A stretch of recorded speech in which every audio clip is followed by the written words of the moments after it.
Hola, buenas tardes a todos, ¿me escuchan? Buenas Hola, tardes, buenas tardes. buenas tardes, abogada. Sí, perfecto. A ver, denme un minuto porque acaban de ingresar alguien más. Espérenme tantito. Ahí está, creo que ya están todos.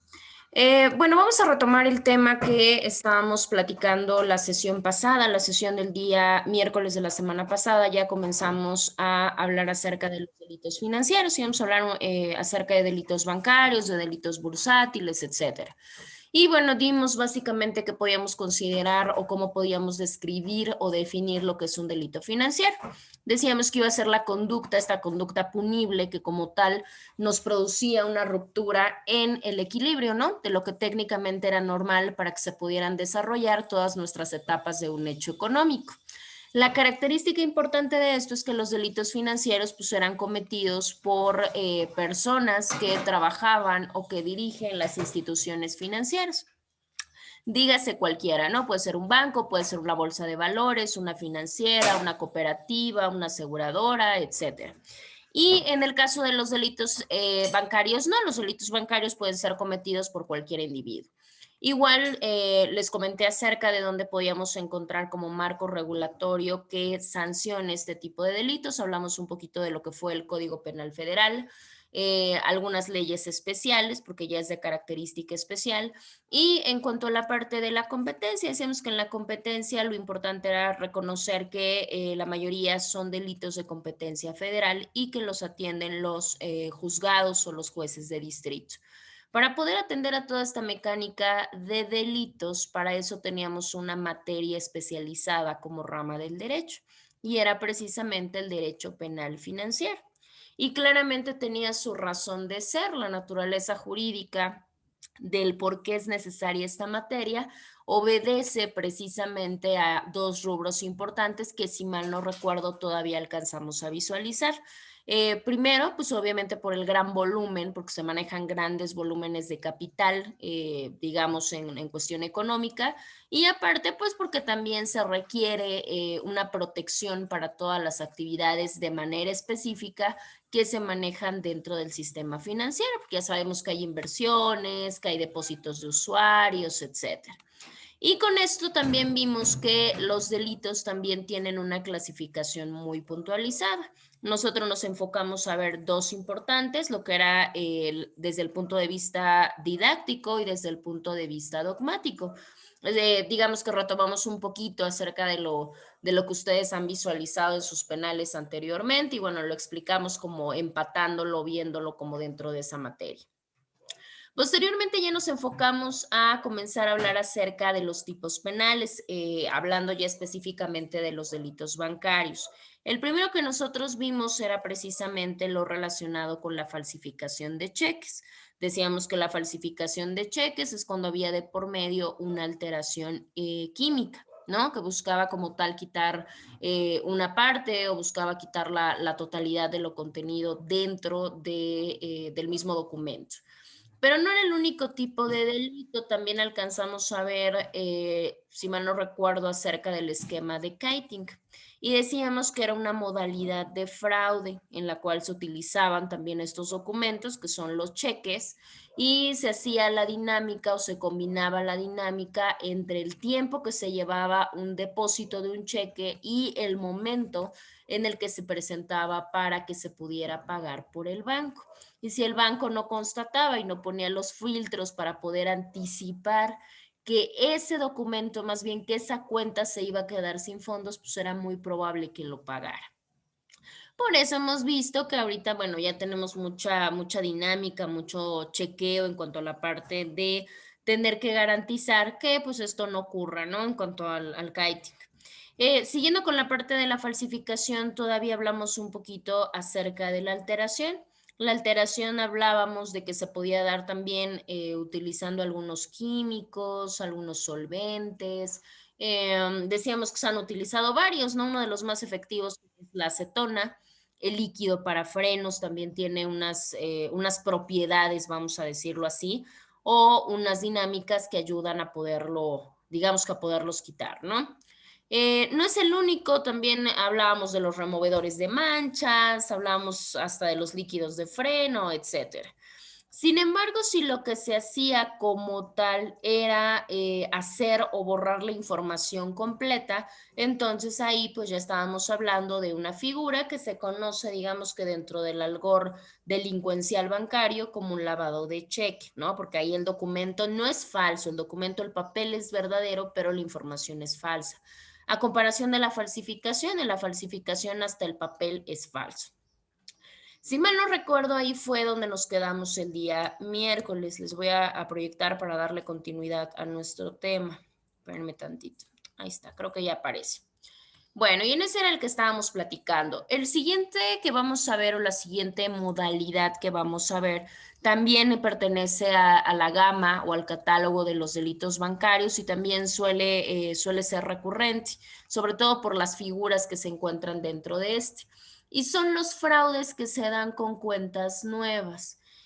Para poder aperturar una cuenta de cheques, la realidad es que la requisitación es fácil porque la mayoría de los bancos lo que busca pues es la captación de recursos, o sea, hace la captación de clientes. Toda cuenta de cheque se abre con una cantidad específica. Entonces, obviamente ellos pues no les importa como mucha situación porque lo que quieren es tener la captación de más clientes y obviamente de más dinero.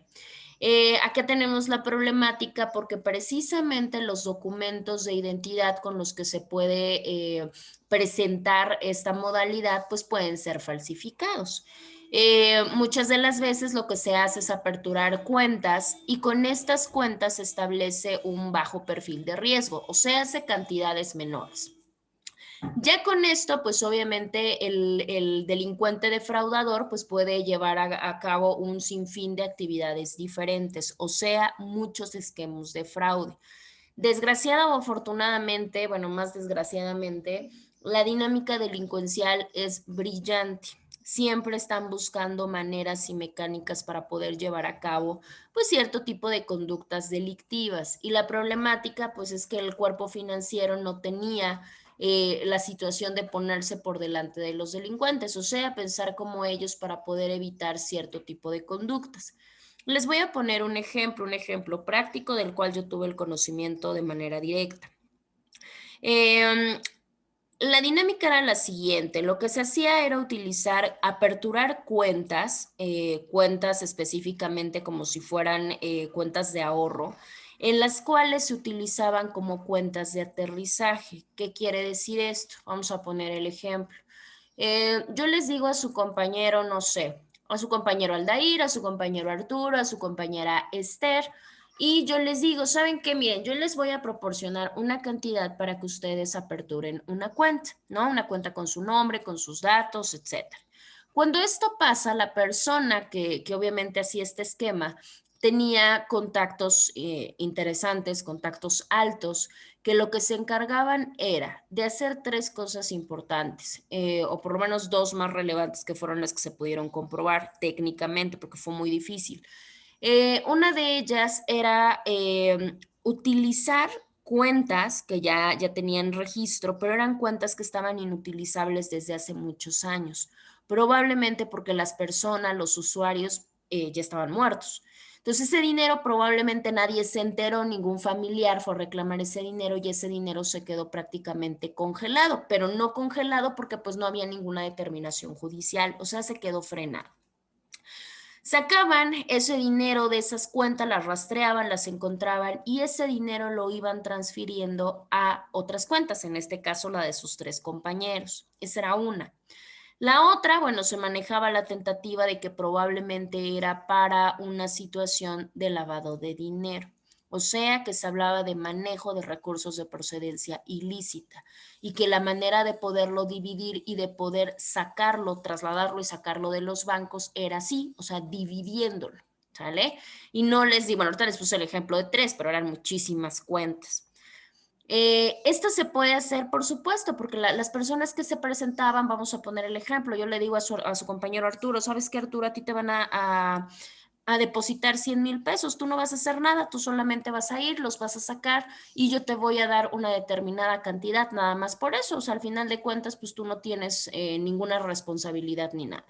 Estas personas detentaban los documentos y decían, bueno, pues como no me va a pasar nada, pues al final de cuentas son cuentas como si fueran de débito, ¿no? Entonces, como no hay dinero de por medio, yo no pierdo absolutamente nada. Entonces, esta era una de las mecánicas o de los fraudes que se utilizaban con cuentas nuevas, movilizar ese dinero. A partir del año 2015 hubo una reforma interesante en cuanto a las cantidades, y eso lo vamos a platicar más adelante que hablemos de lavado de dinero. Porque por esos años ya empezábamos a tener la dinámica de que ya no se podía sacar tan sencillamente ciertas cantidades de dinero. Si nosotros las sacamos, tenemos que acreditar la proveniencia del mismo, porque si no se puede presumir lo que les acabo de comentar, que al final de cuentas es una modalidad de fraude en un caso y en el otro, bueno, hablaríamos probablemente de lavado de dinero. ¿Qué es lo que pasa? El banco como tal no tiene la capacidad, en este caso, de punibilidad o de coercitividad. O sea que el banco sí te entrega el dinero porque el dinero es existente, sí se encuentra en las cuentas. El único detalle, lo que hace el banco es ponerte candados. Y si en algún momento, el ejemplo que acaba de poner, alguno de sus compañeros, Aldair, Arturo, Esther, quisieran ir a sacar una cuenta de lo que quieran, otra de ahorro, una de débito, una de crédito, es más, hasta una de nómina, no se las van a dar. ¿Por qué? Porque precisamente están con candado con el banco. Y el banco en ese momento tiene la facultad, si se apertura, en este caso, carpeta de investigación, en ese caso se puede reactivar. Y obviamente, pues hablarle a la situación de las autoridades ya de competencia penal para que se pueda llevar a cabo la continuidad de la investigación. Es una modalidad, por supuesto, yo la vi, la realidad es que sí es una modalidad y les puedo decir que era una modalidad muy funcional si lo pensamos desde el lado de la delincuencia, porque para llevar esto tenemos que pensar del otro lado. La única problemática fue el esquema. El esquema fue muy tonto porque no se pusieron a investigar la cuestión legal.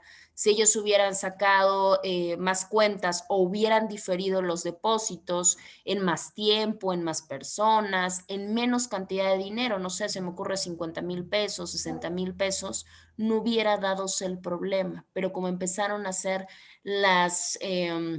digamos que los retiros entre 100, 150 hasta 200,000 pesos, pues obviamente eso alertó a las autoridades bancarias y por tanto, pues obviamente a las autoridades financieras para poder investigar si únicamente eran cuentas de aterrizaje de personas fallecidas o de personas, no sé, extraviadas o algo así, o en su defecto se trataba de una parte de lavado de dinero.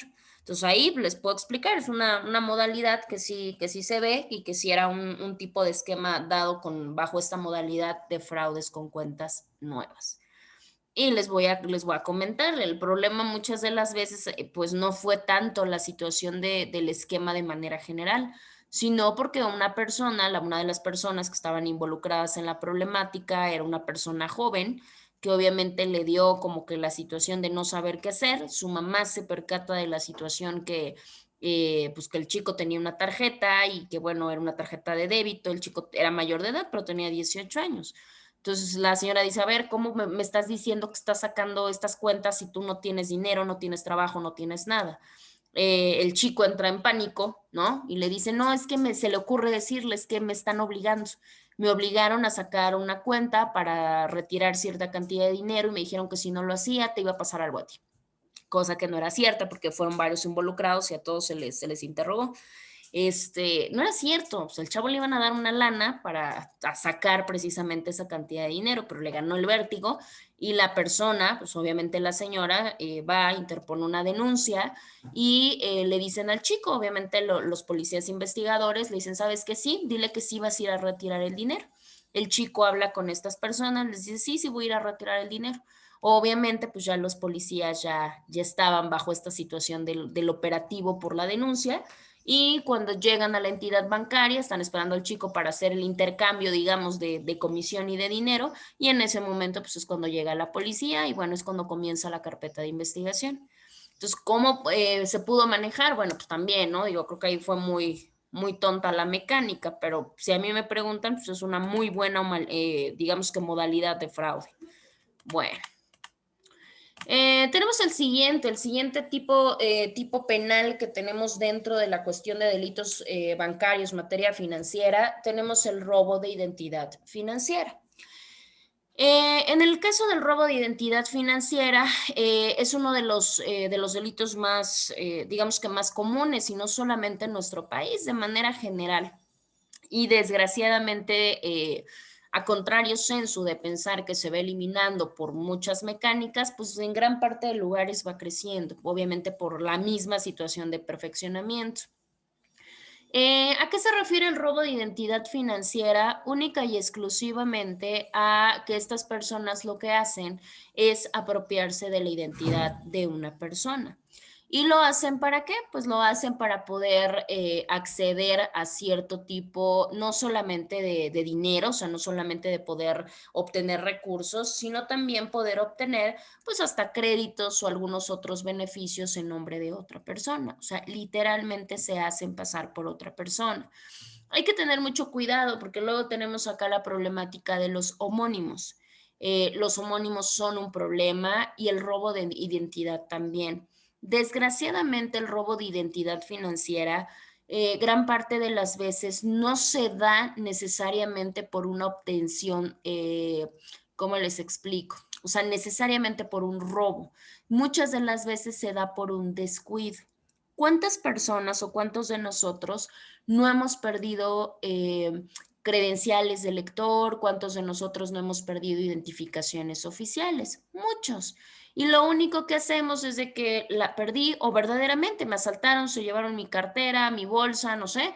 Y lo único que hacemos es regresar al Instituto Nacional Electoral y solicitar una reposición. Y párenle de contar. Muy rara es la persona que verdaderamente reporta la parte de los robos o que reporta las partes de los extravíos. Entonces hay que tener mucho cuidado porque si es un robo, si es un extravío y yo en el caso de los robos no lo reporto, hay que tener cuidado porque entonces si no es así, los cargos sí me los generan, que es algo que pasa en los bancos. No, es que yo no hice este cargo, si yo, es más, esa tarjeta la perdí hace 2 semanas. ¿Lo reportó? ¿Denunció? No, no lo reporté, no lo denuncié. Ah, pues con la pena. Entonces ahí hay que tener mucho cuidado con nuestra documentación. Lo mismo cuando tengan esa situación, si perdemos o más bien si nos roban alguna identificación, algún documento, no anden dando sus documentos a cualquier lugar ni de cualquier situación, porque es muy fácil poder obtener obviamente nuestros datos con cualquier otra fotografía y obtenerlos como medios de identificación. Y como les decía hace un momento, por ejemplo, en el caso de las cuentas nuevas, no hay como tal digamos que un filtro específico o un filtro muy reforzado para poder acreditar que nosotros somos las personas dueñas de esos documentos. Entonces, es muy común y a todos nos puede pasar en algún momento. Entonces, hay que tratar de tener como protección en esa parte. Otro de los tipos penales que tenemos es la malversación, también conocida como desfalco, ¿sí? Ustedes precisamente dentro de los trabajos que van a presentar la siguiente semana, a manera de cierre de cuatrimestre, van a hablar un poquito de algunos de los asuntos acerca de esta parte. ¿A qué se refiere la malversación? La malversación como tal es un acto en el cual ciertas personas se apropian de ciertos fondos o de ciertos valores que les han sido confiados en razón del cargo que tienen. Si se dan cuenta, más allá de poder ser un delito bancario, también puede ser un delito financiero, si los que lo realizan pues son las personas que cuentan con un cargo dentro del sistema financiero. En este caso puede ser de una sola persona o pueden ser varias. Esto no tiene ninguna situación. ¿Por qué nos dice que pueden ser fondos o porque pueden ser valores? Porque no necesariamente necesita ser dinero, puede ser cualquier otro instrumento financiero, ya platicamos de ellos. En este caso, bueno, uno de los elementos que se tiene como tal es que tiene que intervenir un funcionario. Por eso esa es la parte o la diferencia. No es lo mismo que llegue una persona y tome ese tipo de fondos o de valores a que una persona dentro y a razón de su cargo pueda conferir o pueda cambiar como tal los derechos de propiedad. Obviamente los derechos de propiedad sabemos que solamente le corresponden al dueño, ¿sí? Esto solamente se logra a través de personas que puedan tener el acceso a las cuentas, a los recursos, a los valores, a los fondos, porque ellos van a ser los encargados de por ver malversar, digamos que los fondos o las cantidades que se encuentran ahí, ¿sí? Acá, pues si nos damos cuenta, claramente están en riesgo estos fondos, estos valores, este dinero, y obviamente todos estos recordemos que se encuentran en cuentas específicas de los usuarios. En este caso en el que yo les decía hace un momento, ¿no? Ahí hablábamos también, en el caso de las personas acusadas, bueno, pueden ser buscar la dinámica de ver cómo funcionan las cuentas de aterrizaje o en su defecto, bueno, poder visualizar que hay un posible lavado de dinero. Pero en el caso de los funcionarios dentro del banco, en este caso, ellos estaban bajo una situación de malversación, porque de acuerdo al cargo tenían todo el acceso al sistema. Si era cerca de las cuentas de personas que no reclamaban, ¿qué quiere decir? Que ellos en automático tenían el conocimiento de a quién le pertenecían esos recursos y los estaban sacando de ahí para poderlos pasar a otros lugares. Entonces, en este caso, bueno, la persecución como tal, pues era de ellos. Mm, ¿Qué les puedo decir? Muchos de ellos tienen ese poder, pero no se encuentran dentro de la institución bancaria. Generalmente no hablamos de un cajero, no hablamos de un ejecutivo, sino que hablamos de altas cabezas del sistema, que son los que pueden, perdón, los que pueden entrar y los que pueden rastrear toda esa información. Hay muchísimas personas que se mueren o que tienen cuentas y nunca le informan a sus familiares.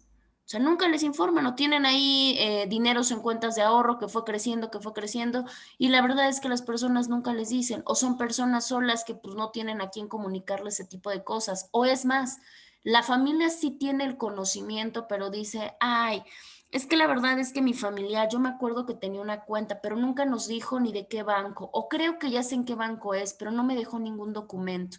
Ay, no, entonces el banco yo creo que ni me lo va a poder dar. Entonces, ¿qué es lo que hacen? Lo dan por perdido. Imagínense la gran cantidad de recursos que se pueden encontrar. Ahí les va otra situación. Muchas de las veces esto también se hace a través de los robos hormiga. Eh, y esa dinámica es también como dinámica de kiting y es muy interesante. Nosotros, por ejemplo, si ustedes tienen una tarjeta de nómina, de crédito, de débito, de ahorros, de cheque, de lo que quieran, ha llegado a pasar o suele pasar que yo tengo, no sé, se me ocurre, no sé, 10,000 pesos, 10,022 pesos con 13 centavos. Y cuando yo hago un siguiente movimiento ya me quedan, no sé, 10,000 pesos con 22, ¿no? 10,022. Yo no me voy a dar cuenta que me faltan 12 centavos, 15 centavos, 20 centavos, no me doy cuenta. Y no me importa, porque por 20 centavos no me voy a ir a pelear al banco.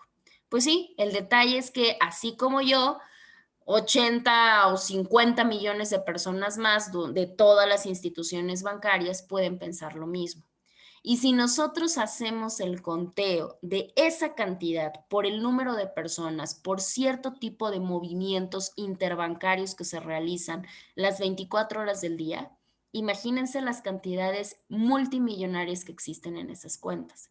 Ese también fue un esquema. Y ese esquema no lo puede hacer nadie de afuera, ¿no? ¿Quién lo tiene que hacer? Pues lo tienen que hacer gentes dentro, ¿no? Dentro de la situación de las instituciones o de las entidades bancarias. Es otra modalidad por mencionarles. Bueno. En el caso del lavado de dinero, acá nada más vamos a tocar lavado de dinero así como de manera muy superficial, obviamente enunciándolo como un delito. Pero pues ya el día de mañana, que sería ya nuestra última sesión en forma, o sea, ya para terminar nuestro temario, ya mañana nos especializamos un poquito más, sobre todo ateniéndonos a la ley. En el caso del lavado de dinero, bueno, ya sabemos que es un proceso, porque más allá de todo, pues es un proceso, porque tiene etapas, tiene fases, y es un proceso a través del cual se puede volver legal un dinero o una cierta cantidad de dinero. ¿Por dónde pasa? Pues obviamente pasa por el sistema bancario. Claramente, cuando yo quiero pasar por el sistema bancario dinero como legal es porque claramente proviene de actividades ilícitas, ¿sí? Y podremos decir nosotros, bueno, ¿y como para qué carambas entonces yo quisiera volver legal un dinero que he obtenido a través de ilícitos? Ah, bueno, porque al final de cuentas lo que se necesita es poderlo movilizar de manera eficiente sin tener que comprometerme y poderlo pasar de un lugar a otro. Claramente ese traslado o ese trasiego que se da de un lugar a otro de recursos tiene que ser obviamente un mecanismo seguro y tiene que quedar resguardado y posible o futuramente invertido de manera segura. Hay millones de esquemas. Desgraciadamente nosotros no nos podemos meter a estudiar todos los esquemas de lavado de dinero, todas las maneras, todas las posibilidades y bueno, un sinfín de cosas, no podemos. Pero bueno, desde la parte de doctrina, desde la parte informativa, pues hay muchas maneras de poderlo legalizar. Al final de cuentas, no importa la manera, no importa la función, no importa esa situación. Si es dinero que se ha obtenido por actividad ilegal y busca pasar por el sistema bancario, forzosamente estaríamos hablando de lavado de dinero, obviamente viéndolo pues como una actividad ilegal. Aquí está, miren, lo que les comentaba hace un momento.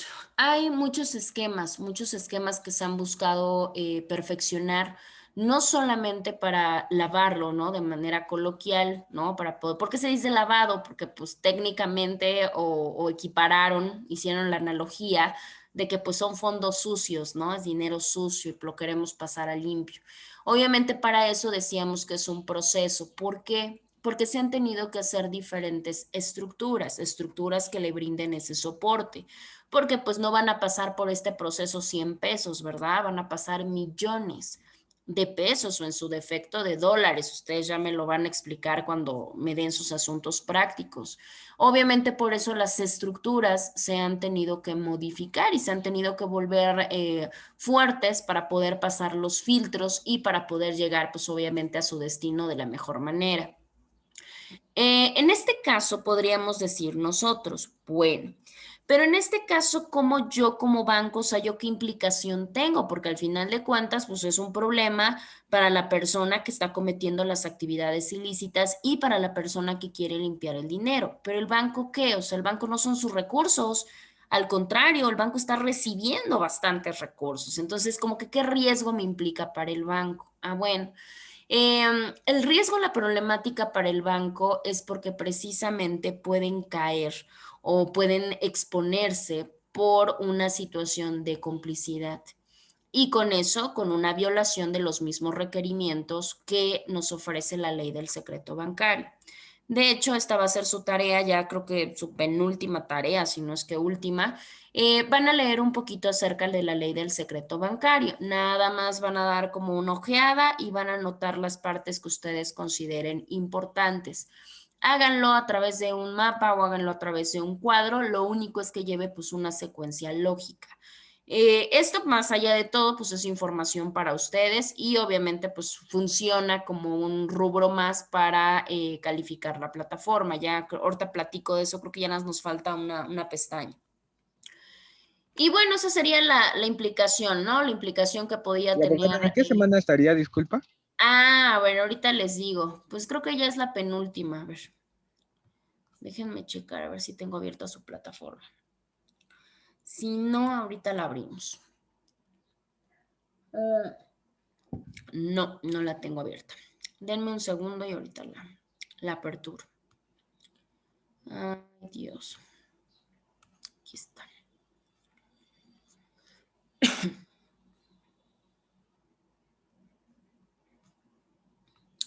A ver.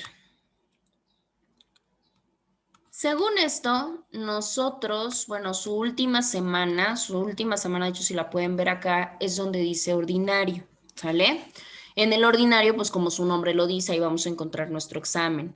En la semana número 16 yo les voy a aperturar su examen porque en la semana 16 es como la semana de feedback.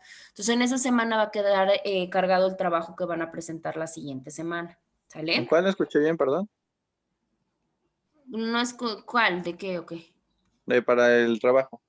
Semana 16. De hecho lo están Ok, viendo. A ver. gracias. Acá, ordinario, va a quedar su examen. Semana 16 nosotros ya no nos vemos porque técnicamente es la semana del feedback, pero bueno, nosotros si culminamos en tiempo y en forma como se los organicé la semana pasada, creo que no tenemos problema. Ya la semana 16 solamente quedaría cargada su actividad de la exposición. Ya platicamos su trabajo en Word y su trabajo en PowerPoint.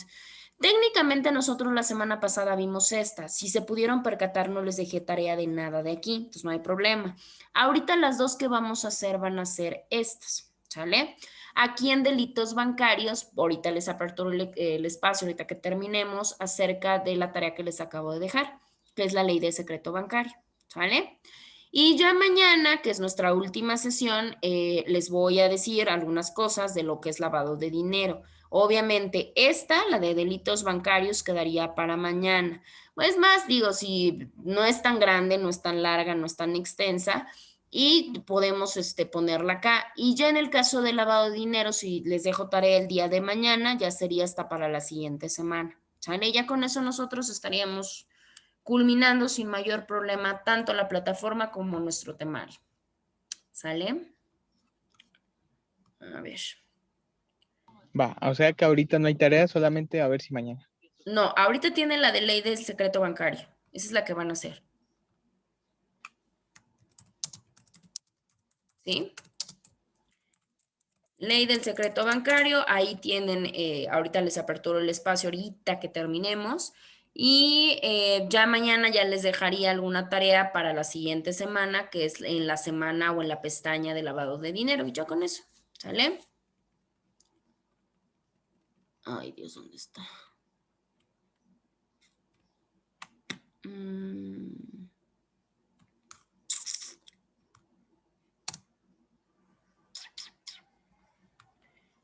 Pero es que estaba pensando en aperturarles de una vez el espacio. Miren, para que no se compliquen, porque si no, sí va a estar complicado. Yo digo, desgraciadamente tenemos 2 días seguidos y eso la verdad es que nos resta mucha, como que mucha situación de tiempo y pues tampoco se trata de nada más andar corriendo. Nada más investiguen acerca del secreto bancario en nuestro país, nada más. Ahí les va a aparecer información, van a encontrar información de cómo se da esto, en dónde hay una excepción, porque no siempre es obligatorio que el secreto bancario se proteja. Eh, es el 117, si mal no recuerdo, es el 117 de la Ley de Instituciones de Crédito. Esa ley en ese fundamento nos va a hablar precisamente de esta parte de excepciones. Y vamos a ver cómo también el banco no siempre está completamente obligado a tener que guardar o a tener que proteger la parte del secreto bancario. Entonces, nada más chequen a qué se refiere el secreto bancario y lo que ustedes quieran. Puede ser la excepción, pueden poner la relación que tiene con lavado de dinero, la información que ustedes encuentren está bien, ¿sale? Para que ya no nos aventemos tanto la ley y bueno, tengamos ahí problemas de tiempo. A ver, déjenme pongo otra vez esto. Bueno, aquí está, miren, aquí está su tarea. De hecho, ya estaba programada que era la que se les iba a quedar. Pero bueno, ya dijimos, ya no se preocupen por la ley para que no se compliquen, ya nada más busquen la parte de secreto bancario. Lo que encuentren, no hay problema. Ahora, tenemos un siguiente tipo. El siguiente tipo es la parte del fraude, ya como tal el fraude configurado como fraude bancario. El fraude bancario, bueno, pues sabemos que es un delito y es prácticamente una estafa. Esta estafa tiene las características de realizarse a través de prácticas completas. Aquí ya no hay disfraz, ya no hay otra cosa. Aquí se da a través de prácticas completamente ilegales. En este caso hay una dualidad, ¿sí? Hablábamos de delitos que se cometen por gente de fuera, por gente de dentro. En el caso del fraude bancario, no, el fraude bancario tiene esa característica que puede cometerse por personas externas, o sea, por gente que no pertenezca a la entidad, pero también se puede cometer por parte de personas, de funcionarios que sí trabajen en la entidad bancaria, ¿sí? ¿Estos qué hacen? Pues lo que hacen precisamente es obtener información, obtener datos privados de usuarios, de terceros, y con ello posiblemente poder hasta allegarse de identidades, de contraseñas, de cuentas, etcétera, y directamente poder robar el dinero de los usuarios de la entidad bancaria. Por eso siempre pues nos están conminando a que sepamos, a que no compartamos contraseñas, a que tengamos cuidado al ir al cajero bancario, porque pues es una de las modalidades más comunes, o en su defecto, ¿no? Ahorita con toda la parte de compras en línea, lo vamos a platicar, creo que más adelante viene, la situación de eso, tener mucho cuidado a quién le damos nuestros datos y cómo los damos, ¿no? Ahorita que está muy de moda también la parte de ya estar utilizando más la cuestión de dinero electrónico, o sea, dinero a través de tarjetas, pues ya todo lo pagamos con tarjetas, ¿no? El súper, el teléfono, la luz, el gas, o sea, ya prácticamente pagamos todos nuestros servicios con tarjeta. ¿Por qué? Pues obviamente porque representa mayor seguridad, ¿no? Sobre todo teniendo a la parte de los robos, ¿no? Estos robos que hay a transeúnte, estos robos que hay en transporte, estos robos que hay en toda situación, decimos, bueno, ¿para qué ando cargando dinero, no? Entonces solamente tengo poquito efectivo para lo que tenga yo que utilizar tal vez al día por si algo se atraviesa, pero de ahí en fuera todo mi dinero es electrónico. Porque si quiero, es más, hasta un agua la puedo pagar con mi tarjeta si voy a un Oxxo, ¿no? Entonces, digo, ya es muy sencillo. Pero por esa sencillez y por esa practicidad, pues también nos puede, digamos que acumular problemas, ¿no? Porque obviamente muchas de las veces, de hecho, hace años, que empezaba toda esta dinámica, nosotros entregábamos nuestras tarjetas y bueno, las personas como que hacían el movimiento y nos regresaban nuestra tarjeta. Ahorita ya no, ahorita ya nos dimos cuenta que nos pasan las terminales y nosotros, bueno, pues ya realizamos el ingreso de nuestra tarjeta, digitamos nuestra contraseña y retiramos nuestra tarjeta. Entonces, para que precisamente no se maneje eso. En los restaurantes era lo mismo, ¿no? O sea, yo pagaba, sí, permítame tantito. Y era como la dinámica, ¿no? Con toda esta problemática ahora, ¿no? Ahora me tienen que llevar la terminal a mi mesa y bueno, ahí tengo yo que hacer toda esta dinámica, ¿no? Igual me entregan mis comprobantes para ver si los cargos que me están generando son los adecuados y tenemos un doble respaldo para evitar los fraudes bancarios, que ya tenemos todo ligado y tenemos todo conectado con pues nuestros celulares, ¿no? En el momento en el que yo registro una compra, en el que yo hago un retiro, en el que yo manifiesto una transferencia, en ese momento en automático a mi celular me llega la notificación. Entonces ya tenemos como dobles respaldos. Sin embargo, bueno, pues todavía hay personas que siguen siendo, pues no sé si más bien muy confiadas o descuidadas. Y obviamente pues andan dejando por todos lados, es más, o sea, hasta uno, ¿no? O sea, vas al cajero y lo estás esperando atrás y te queda completamente claro y ves perfectamente los números que acaba de digitar. Entonces, bueno, pues imagínense, las personas que se dedican a este tipo de fraudes, pues ya nada más andan pendientes, pues para poder obtener esa información y obtener esos datos. Y probablemente, pues esos datos, utilizarlos para poder usurpar identidades y pues para poder sacar esta parte de ingresos, ¿sale? Entonces hay que tener mucho cuidado ahí. Nos vamos a quedar en este y mañana lo vamos a retomar. Tengo ya, son cuarto para las 4, entonces estoy en lo que les paso listo y les tomo evidencia, bueno, para que puedan salir. Nos vamos a quedar en el farming. Este también es un modelo en cuanto a la parte estructural, nada más que es un poquito más, bueno, se dice que más sofisticado. ¿Por qué? Pues porque tiene más detalles en la cuestión del aplicativo, o sea, en cómo se va ejecutando. Aquí lo que se hace en el farming es no como tal adjudicarte los datos, sino acá lo que se hace es replicar todas estas partes digitales que tienen las entidades bancarias. O sea, ya las personas ya las engañan, en este caso a los usuarios de los bancos, para que puedan ingresar a plataformas que las personas, nosotros pensamos que son plataformas oficiales de los bancos y no lo son. solamente son réplicas o solamente son dúplicas de estas mismas plataformas, ¿no? Y lo que hacen pues es usurpar, básicamente usurpan estas plataformas y de ahí pues obtienen en automático nuestros datos. Nosotros solitos vamos y se los damos. Y damos un montón de datos que tienen que ver con nuestras finanzas. Contraseñas, fechas, vencimientos, nombres, direcciones, etcétera. Por eso es una modalidad más sofisticada, porque bueno, aquí ya entra mucha situación de conocimiento informático y conocimiento digital. En este caso, por eso siempre los bancos están bombardeándonos con información por mensajes de texto, por notificaciones, por correo electrónico y nos dice, el banco no te solicita ninguna información adicional. O nuestra entidad financiera, nuestra institución bancaria nunca te va a solicitar que proporciones datos personales, datos privados, datos de finanzas, ni nada por el estilo. ¿Por qué? Precisamente porque empezó a darse de manera más reiterada esta aplicativa de lo que fue el farming. Pero bueno, vamos a dejarlo acá y bueno, ya mañana lo retomamos un poquito y bueno, continuamos con nuestro desempeño de nuestro último tema de unidad. Denme un minuto, voy por su lista para que se puedan retirar.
Briones Galicia Giovanni. Presente. Fernández Campos Jesús Ginola. Presente. León de la Vega Aguilar Arturo. Presente. Méndez Carmelo Jessica. Presente. Montes Lapaya Guadalupe Stephanie. Presente. Ramos Luna Aldair. Presente. Ok. Rojas Flores Marvin. Presente. Ok. Romero Corona Esther. Presente. Y Salas Teompacal Paola. Presente. Perfecto. Bueno, les pido me aperturen su cámara, por favor, para que les pueda tomar su evidencia.